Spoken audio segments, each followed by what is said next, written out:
This is Just One Day, and today I'd like to encourage you from Hebrews chapter 2, verse 1. Therefore we must give the more earnest heed to the things we have heard, lest we drift away. Drifting is dangerous because it is rarely intentional.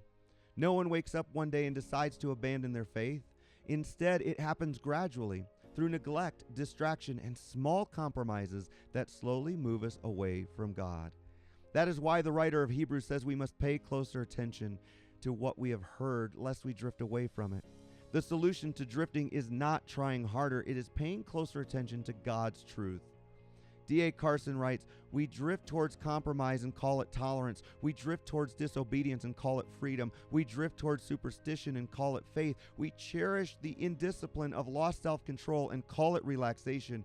We slouch toward prayerlessness and delude ourselves into thinking we have escaped legalism. We slide towards godlessness and convince ourselves we have been liberated." That is the subtle nature of drifting. Sin rarely announces itself.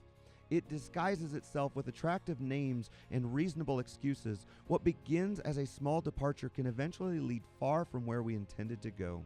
The answer is to stay anchored in God's Word. Don't just hear God's Word, apply it. Truth that is merely heard will not keep you from drifting. Truth that is believed, obeyed, and lived out will. Examine your life for areas where you may be slowly drifting away from God's truth. Small compromises matter. For just one day, take one truth from God's Word and intentionally apply it to your life, anchoring yourself firmly to the one who keeps you from drifting.